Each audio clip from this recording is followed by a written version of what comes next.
Building influence is something anyone can learn. It's an investment you can make in yourself, and it can hold the keys to achieving your dreams and having the life and impact you want to have. I'm Laura Cox Kaplan. I've learned a lot over 3 decades about building and sustaining influence and how using it effectively can make a big difference in your life and career. Here on She Said podcast, we're digging into the different dimensions that help us build and sustain influence. If you thought being an influencer was just for social media, think again. Whether you're starting a business, raising money for a cause, negotiating a promotion, running your household, or trying to connect with those who don't share your views, understanding and using the different dimensions of influence will increase your chances of success, whatever your goals may be. Listening to She Said podcast is a smart, efficient investment you can make in you. I'm really glad you're here, and I'm excited we're on this journey together. Hey friend, welcome to She Said podcast. Do you ever find that your network isn't providing you with the inspiration and maybe the creative boost that you need to take your business or career to the next level? If so, it may mean that you need to devote some additional time to investing in different types of social capital. You may even need a specific strategy for doing so. As I talked about in last week's episode 232, a great way of doing that is through professional conferences and networking events. If you missed that episode, I hope you'll go back and check it out. This topic is also a great way of teeing up a very special collaboration series that I'm rolling out today with a group that is very near and dear to my heart. They are called the Southern C. The Southern C is a professional and social organization that brings together entrepreneurs and founders who are committed to sharing both business strategies as well as creative ones in ways that often yield collaborative and innovative results. It is a fabulous organization. I am honored to be a member of this organization, and I'm excited to create this series with them, and most importantly, to share it with you. This is actually the second year that we've done this particular collaboration with the Southern C. It was incredibly successful last year, and I feel certain that you're going to love this year's lineup as well. With any sponsorships or collaborations that I do here at She Said podcast, it's important that you know it's always with a focus on how I can create interesting and hopefully inspiring content that is relevant to you. Content that essentially meets you where you are in your journey as you think about career and personal development, and of course, our bigger theme of influence and how we can build and sustain it. As you have come to expect, you'll hear that theme of influence from our Southern C collaboration guests as part of this series. You'll also hear great advice from them about how they built their businesses and their careers, and specific advice and tips that they're going to share that you can put to use in your own life, which I love. Also, one more important point of note. If you happened to attend this year's Southern C Summit and heard the women who I'll be profiling as part of this series, I've made a point of working to find topics that I didn't think they covered as part of their presentation. So hopefully, if I have done my job well, you're going to learn even more about these amazing women than you did at this year's summit. I also think you'll get a lot of additional creative energy from this group. And my first guest in the series is a great example of that. In fact, creativity and how she thinks about it and curates it is one of several topics in our conversation. This week's guest to kick off the series is Dana Cowin. Dana is a highly respected, accomplished, and influential voice in the food and beverage space. In many ways, her 20-year helm at Food and Wine magazine actually shaped the way that Americans, maybe the world more broadly, think about food and wine. During Dana's tenure at Food and Wine, she elevated the role of chefs and food personalities and actually changed the public's understanding and appreciation for the work that happens behind the scenes in some of the most renowned and delicious dining establishments. She literally helped create the notion of celebrity chef. Dana also expanded Food and Wine's coverage beyond more traditional French and Italian cuisine and helped introduce readers to a more diverse range of cuisines from places like Africa and Asia and Latin America. She also has helped to create more awareness around sustainability and ethical sourcing, as well as more awareness about food waste. Now, in our conversation today, Dana and I talk about her journey and specifically how someone without culinary expertise landed in the top job at Food and Wine. We talk about creativity and how she sparks her own, and she shares advice on how and why she started her zine and her podcast. Both are called Speaking Broadly. And we talk about some of the most important questions you should ask yourself before you consider doing either of those things. We also talk about how Dana thinks about and uses the tremendous influence that she's built over her career, including how she thinks about mentorship and some great advice for mentors and mentees alike. You are going to love it. Here is my conversation with the fabulously creative and talented Dana Cowin. Dana, welcome to She Said, She Said. I'm so excited to be here. Well, I'm so happy to have you here. This is the first of our series of conversations that we're doing in collaboration with the Southern Coterie, and I'm very excited that you are our first guest for that. So let's jump in, Dana, and talk a bit about your story. A lot of people, as I said before, know about your accomplishments, but how did you get to be the editor-in-chief of Food and Wine?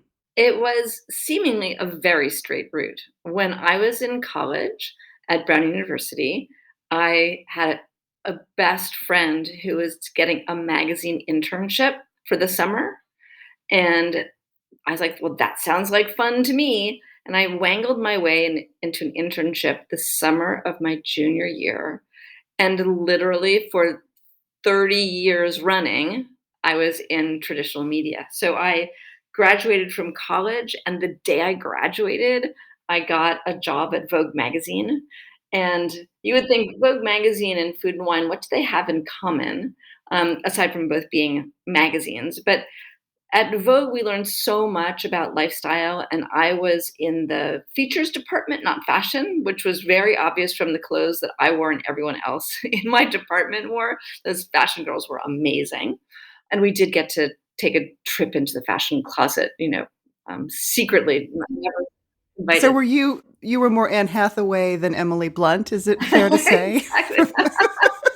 1,000%. Yes. That is so well put. So I just got my first job at Vogue, which was such a delight, learning all about photography, movies, architecture, design.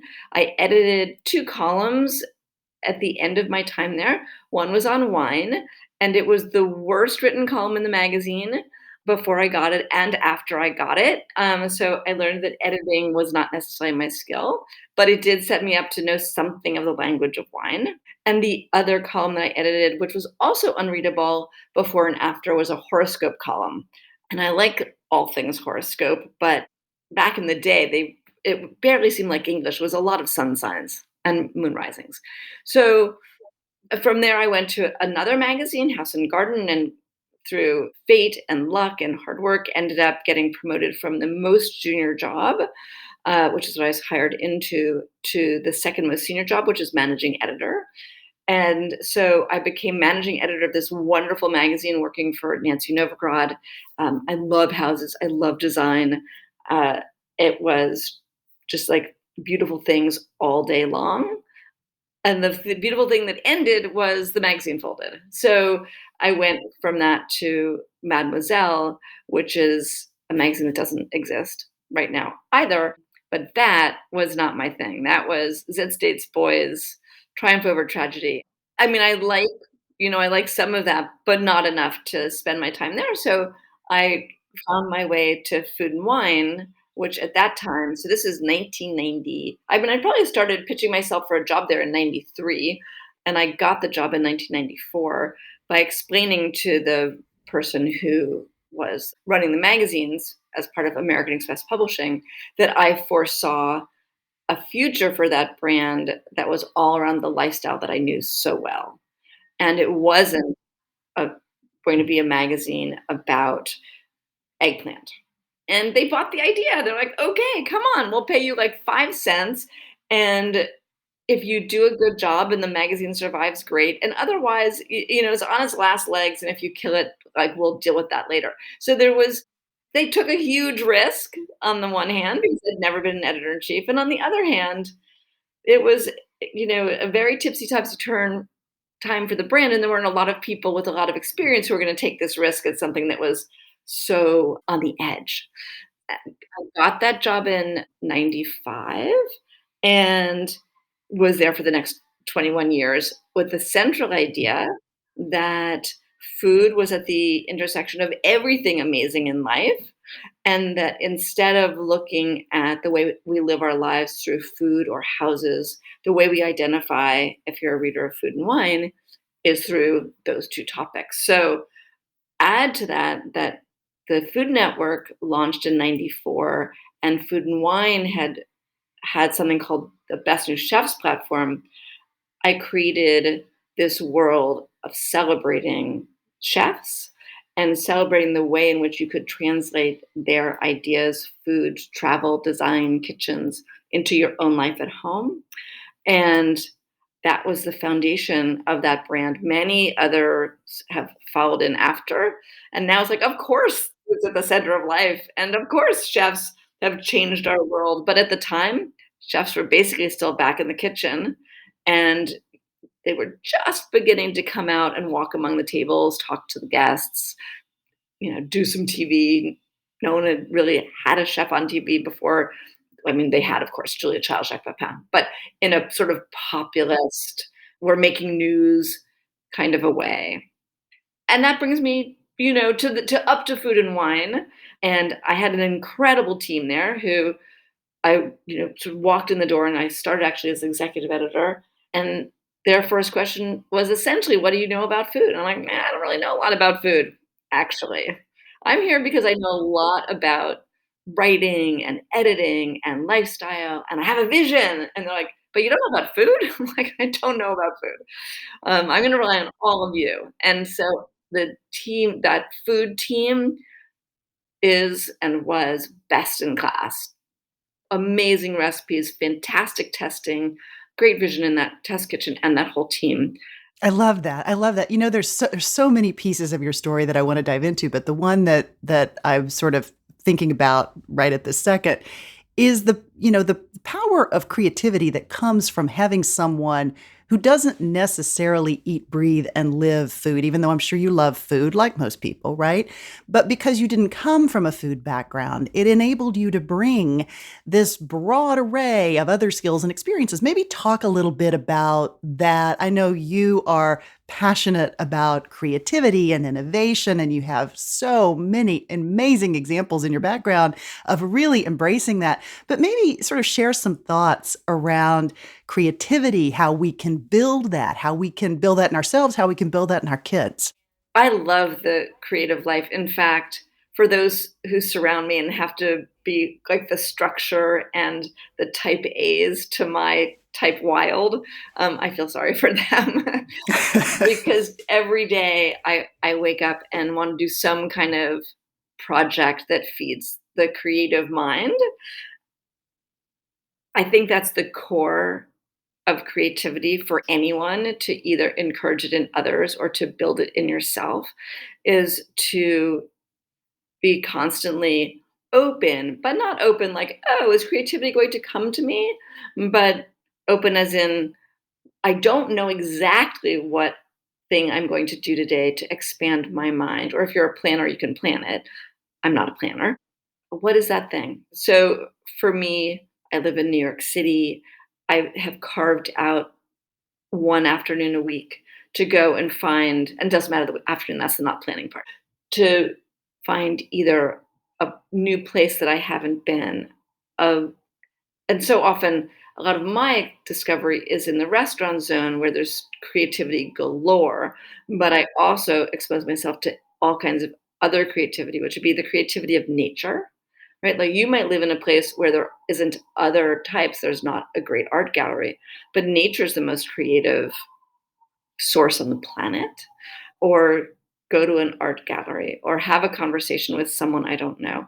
I find that in my case, a lot of my creativity is fueled through conversation, which makes sense since, as you said, I do have a podcast and a lot of the work that I do is around conversation. So if you're trying to jumpstart creativity, if you have conversations with the same people all the time, your creativity might have the boundaries of your inspiration in terms of interaction. So I think always inviting new people in and finding their creativity.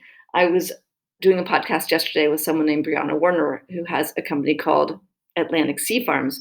And she has taken on essentially kelp as her mission in the US, helping save Maine lobstermen, their business, because if they farm kelp when they're not looking for fishing for lobster, it saves an entire industry. But my mind and kelp and seaweed and what you can do with that is just amazing. And I wouldn't have gone down that road had I not spoken to her. I also believe that there's a font of creativity in nostalgia. So many of us are looking forward and say, what is it ahead of me that I don't know that can fuel my creativity? But, and as I'm sure many of your listeners know, there's much creativity that we start with that ends up bound and constricted by what we should do or what talent or skill looks like. And the greatest creativity is unleashed when you recognize that any expression at all that is unbound is creativity. And so that might be going back to drawing. If when you were a kid you loved to draw, but lots of people told you were terrible at it. This is what happened to me. I used to draw birds and I would copy them very assiduously, and I just wasn't very good. And I got that message. But 3 years ago, I started painting, but I didn't paint literal things because that's not my skill. I sort of painted emotions and I painted mantra cards for people. So I would send a set of 3 questions to people and say, what's important to you? What are you afraid of? What do you wish for the future? And from those answers, I painted postcards with the words and sent it back to them. And it was a creative project unleashed because I thought, like, I'd like to play with paint. I don't want to try to do something literal because I'm just, that's not satisfying to me. But let me try this other way of being creative and see what that feels like. And I loved it. That's amazing. It also strikes me too, because we want to talk about your career pivot, but let's talk about the role that the way that you think about and embrace creativity has played in this major career pivot. Having been in a job for 2 decades is a very big deal for anyone, right? How did you make the decision to pivot, and kind of what was the process that you went through to get to that point? I think in the case of how did I decide to leave food and wine, I knew a solid 4 years in advance that I had done a lot of the same content over and over, and I was looking for what's next within that arena because I love the arena of food and I love editing. Um, and I love my team and I love having a vision. There's so much of it that I liked. So I created a book called Mastering My Mistakes in the Kitchen, and I thought, "Oh my gosh, this is gonna be my next thing." So I published the book, and it was incredibly well received, but not a bestseller and not the foundation of the path to escape. I'm like, "This is gonna be all the stones. I'm just gonna walk on these mastering my mistake stones, and I'm gonna end up in a different place. It's gonna be incredible." That's not what happened. I did the book, it was great, and that was it. And so then I started literally a year and a half of breakfast with people saying, "I love my job. It's so amazing. But at some point, I'm just thinking that maybe a lot of hedging, hedging, hedging. What job do you think I could do? And do you have any jobs in that arena that you could think of for me just to help shape my thinking?" So there was a lot of foundational work. I will just say, now having made the pivot and then giving a lot of, because I do a lot of coaching, so a lot of coaching on what comes next. That approach, part of it was good and part of it was not good. The part that was good is it's fantastic to always be talking to people. I hedged so much because I felt so guilty, and I thought if anyone found out that I was interested in leaving Food and Wine, it would reflect badly on me and on the brand and could have terrible consequences. That's not so. Everyone should always be talking to people to find out what else exists in the world, just to open their mind to the possibility. It doesn't mean you have to do something. So that was one thing that I learned from. And the second thing that I learned from, when I talked to a friend who's a headhunter, he corrected me when I said, "What do you think would be good for me? You know me, like, you know my background." And he said, "You will never, ever get a good answer to that question because no one can tell you what to do." I mean, there's processes and steps, and a coach can help you. I'm not saying no one, but the person you go to or have a half-hour call with, and you just can't say to them, "You're a smart person. You have a great view of the world. What do you think for me?" So you need to go very directed, even if you don't know. So you have to come up with, you know, I want to have these three things in a job, and my thought would be X. What do you think? And you can get feedback. So it took a year and a half of that, and people not really like, I didn't come up with something that I thought was a great path. However, at Food and Wine, we had launched a restaurant called Chef's Club with the St. Regis in Aspen.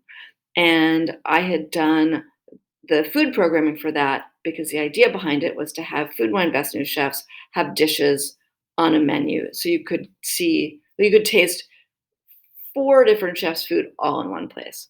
They brought that concept to New York, and I became creative director of that concept. So the shortest answer to your question is the pivot was quite easy because I was so ready. Figuring out the right thing to do took more time, and I didn't find a very satisfying answer. But at some point, I felt I need to leave. I'm going to leave for something. This is the best I can do right now, and I'm going to jump. And from there, I'll figure out what I'm going to do. Uh, I didn't have any thought in my mind that I would leave Food and Wine for nothing. Like, I could not imagine giving up that job and not having a job for so many reasons. Um, but that next job was horrible. And that was the most freeing thing that has ever happened to me in my literally my entire life, was having a terrible job from which I wanted to flee because I'd given up my, like, status job. I'd taken the patch job that was very sexy actually, but awful. And I'm like, "Okay, I'm done. I can make my way. I can make my path. I can do what I want instead of feeling obligated to find the next thing." I mean, the thing that surprised me in doing that was I thought it would actually be easy after leaving that horrible job to find something else, and the process of figuring out just took me longer. For a lot of people that get to the point where they're ready to make a career pivot, this is certainly true mid-career, but it's true later in career as well, maybe even more so, I would say. There can be a lot of fear and self-doubt that comes in where you question yourself. I don't know if you subject yourself to that or not. It's something that's not particularly helpful, but tends to be a very human response to uncertainty and to, really making a big shift that's going to affect not just you potentially, but if there are other people in your orbit, which of course there are, right? Whether you have children or not, there are going to be other people that are affected by your decisions. Maybe talk about if you experienced that fear and self doubt as you were making this pivot, what you did to help yourself stay centered and plow through that. When I left Food and Wine, I didn't have a lot of fear. I think that in retrospect was naive and good. I mean, there's something about not really questioning what's going to happen next because it felt so inevitable to me. Like this was a step that had to be taken. So, and I also had a lot of confidence that something was going to happen. I would figure something out. But then, as I said, so strangely enough, in my own case, the pivot was actually easy. That walking out of comfort into something unknown was kind of like, this is going to be awesome. In the unknown, there were many more questions that arose and much more self doubt. So, for example, when you're an editor in chief, you don't do the hands on work, you do the vision work, right? So, my role was to have a vision for this brand, constantly reevaluate, constantly move it forward, have a team who would do the work and then respond to their work. And so anyone on my team had a very direct skill, right? Someone who could design an amazing layout, someone who's an incredible editor, someone who's a great copy editor. Take your pick, test kitchen.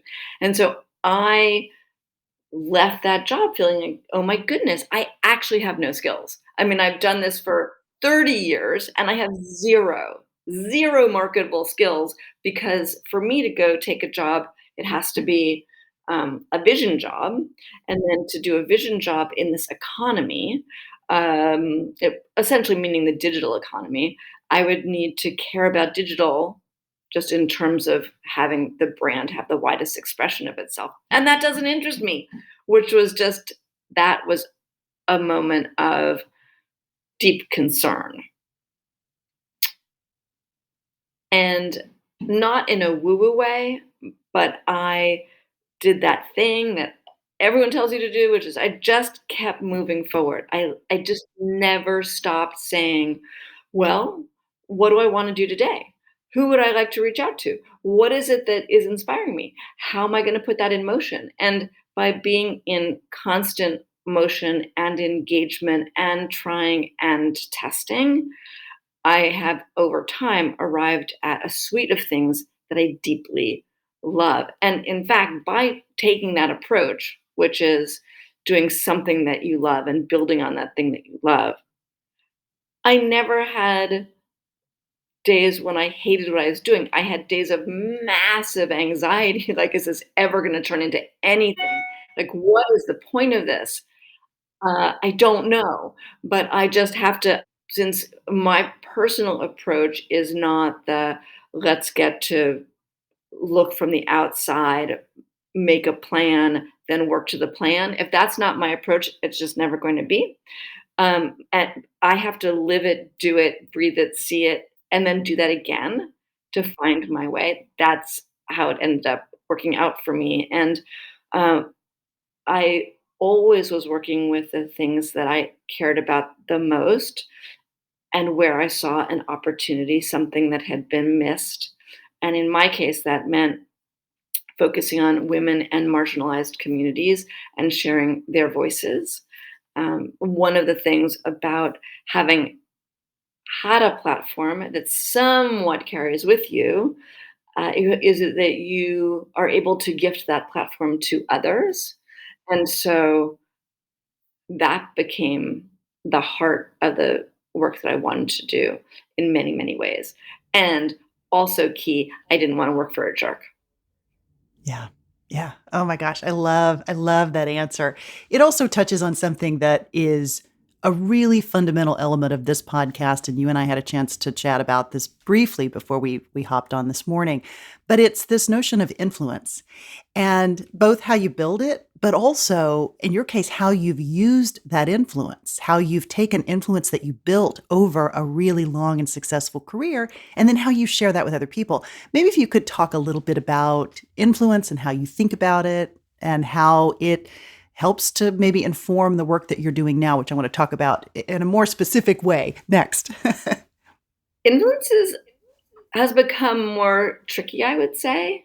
In a way, when I became the editor-in-chief of Food and Wine, there were maybe 2 other publications that shared that specific kind of spotlight, and it was easy enough with that platform and with that distribution and with that network to build influence. And the way in that case, it was spotlighting extraordinary talent and the influences, showing millions of people great work, great restaurants, great travel destinations, and then having the readers or the online, like whatever, our entire universe of people turn up at those restaurants. I mean, we changed lives for those best new chefs.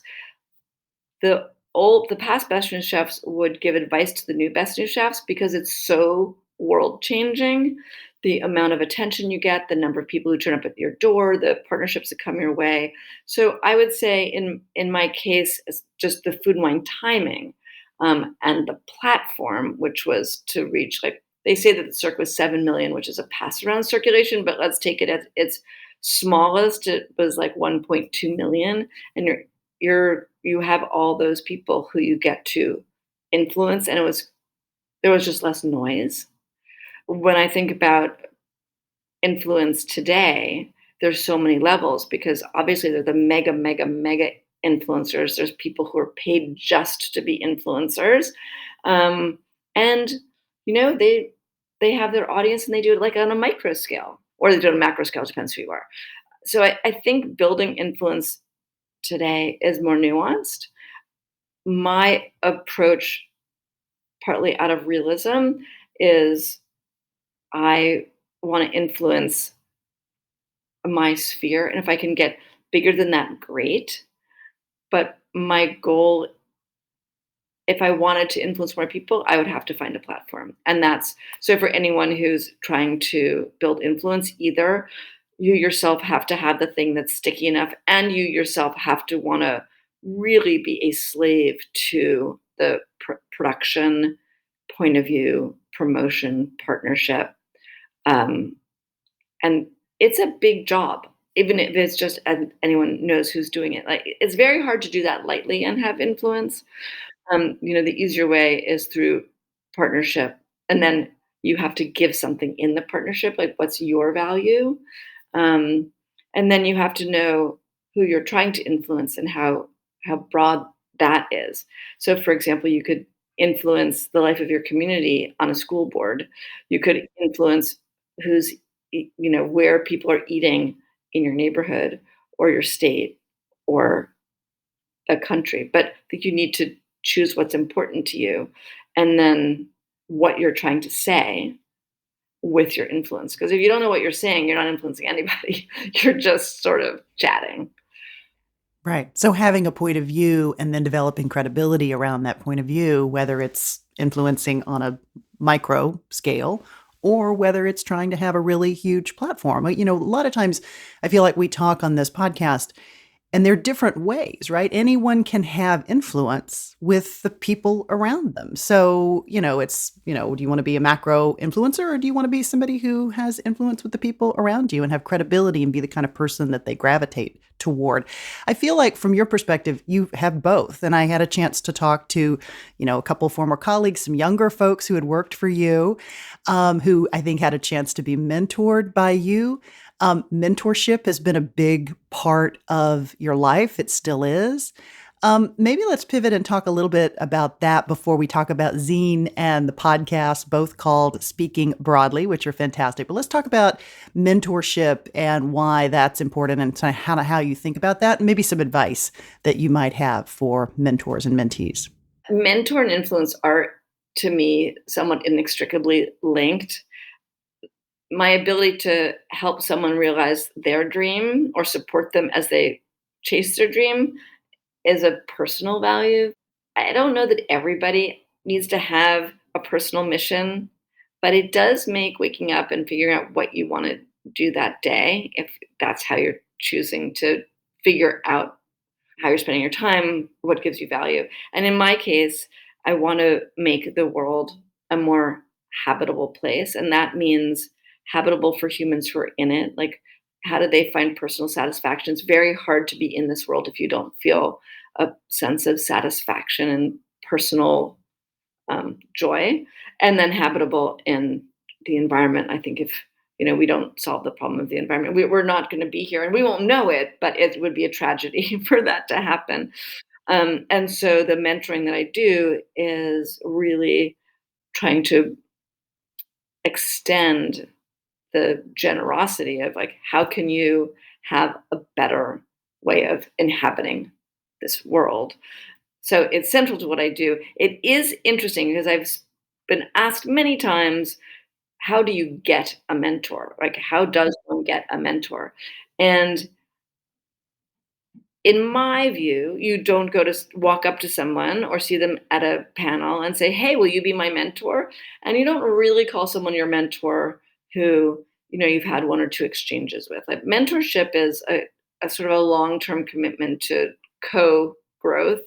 The thing that I find about anyone that I mentor is that they give me so much. And with the coaching that I do, because of the way that I do it, and it's very it's specific. It's not necessarily a year long, as people very much in this industry. Some of the people I'm closest to are people who I've shared my thoughts on how they can, move forward, and they have helped me. And it's not tit for tat. It's just like these relationships build, and nothing that's positive goes just one way. So mentorship is a two-way street. Always really important to remember. Like, it's not what are you going to get. It's like, oh, who's someone who I can give something to, and they can give me something as well. The way that I think that you do find a mentor, since I've just told you how you don't, the way that you do find a mentor is you open your mind to the relationships that feel like they have potential. And then you invest in those relationships that have the potential. And it's that investment. And then the communication, like, if you want to learn something specific and more.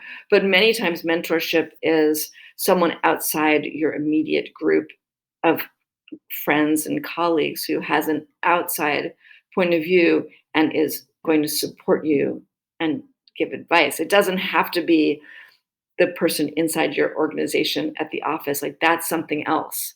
It can be a mentor, but I think mentors come from all places as long as you're open and as long as you're willing to give and receive.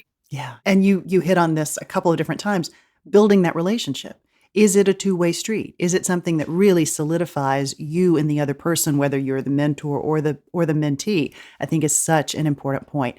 Okay, let's pivot and talk about a couple of your newer projects.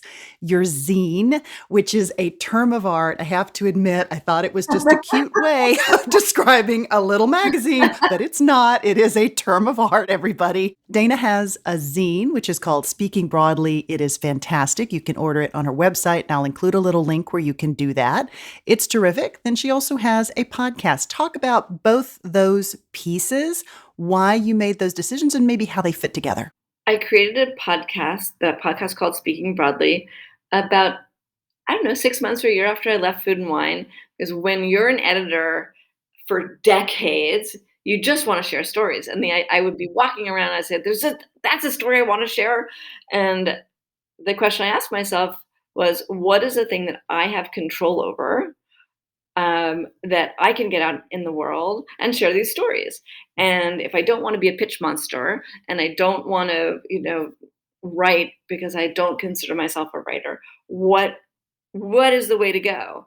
And because this was whatever 6-7 years ago, I'm like, podcasting, of course. And there's a really wonderful network called Heritage Radio Network that produces and distributes food oriented podcasts. And so I called up the head of HRN. And I was like, I would love to do a podcast. And she's like, I would love you to do a podcast. What would you like it to be? And so I made a list of 20 people I wanted to interview. And I looked at that list and I said, oh my goodness, but they're all women. I mean, there was one man, to be fair, but they were all women. And the reason I wanted to tell the story is the reason an editor ever puts a group like that together is to say, well, who haven't I heard from? Who needs to be heard from? Like, what stories need to be told that haven't been told? That's my editor's hat, like every day of the week. I never want to do a story that's been heard before. And so I came up with this idea for speaking broadly. And I love talking to these women. Every year, I've changed that podcast a little bit. The first year, because I was in the midst of what am I ever going to do with my life, I interviewed, I don't know, 30 different women who all had different jobs in food. And it's like, are you my job? Are you my job? Are you my job? I just like had them on just so I could learn, like, do you have a job that I might want to do? It was better than those breakfasts where I was too open ended. This was very Right. direct. What do you do? And could I possibly do it?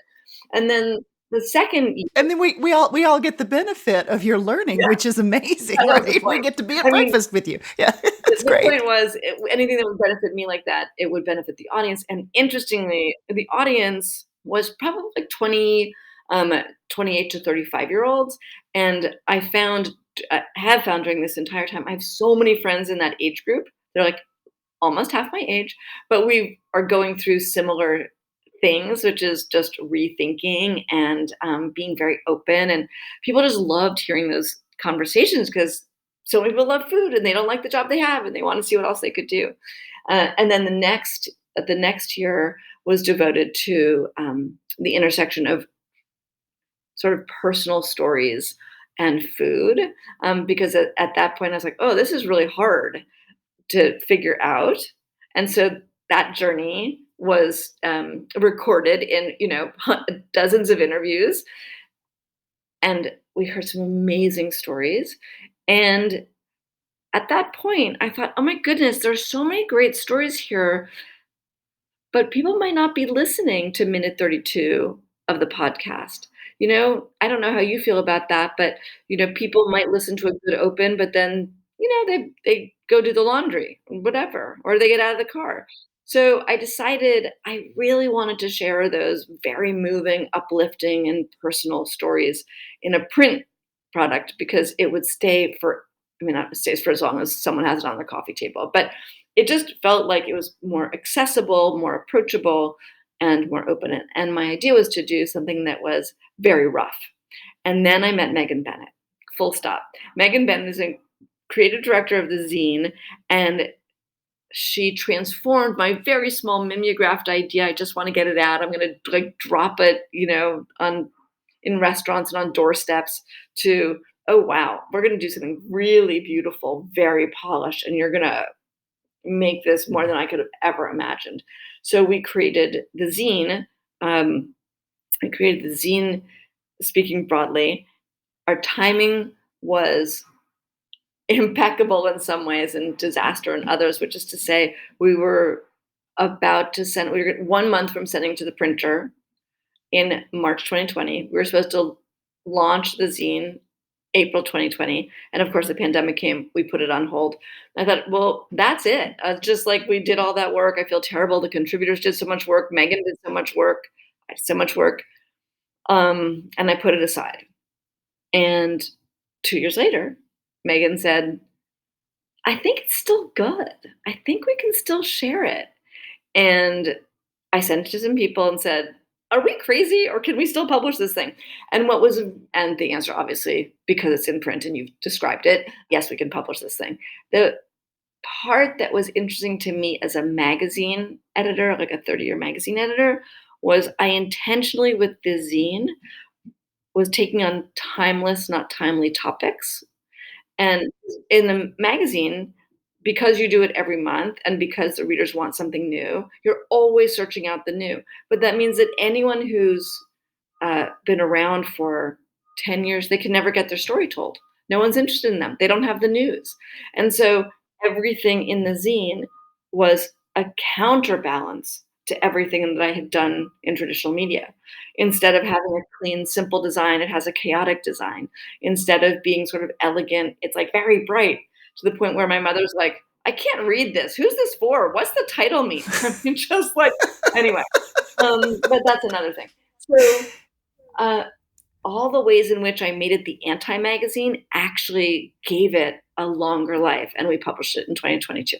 So, sort of talk us through what comes next. Are there other issues of the zine that are coming? And sort of how does it differ from, if it's timeless and something that can sit on the shelf, how does it differ from a book? Like, why not do a book? Why do a zine and not a book? Sort of talk us through the considerations. This is a great question.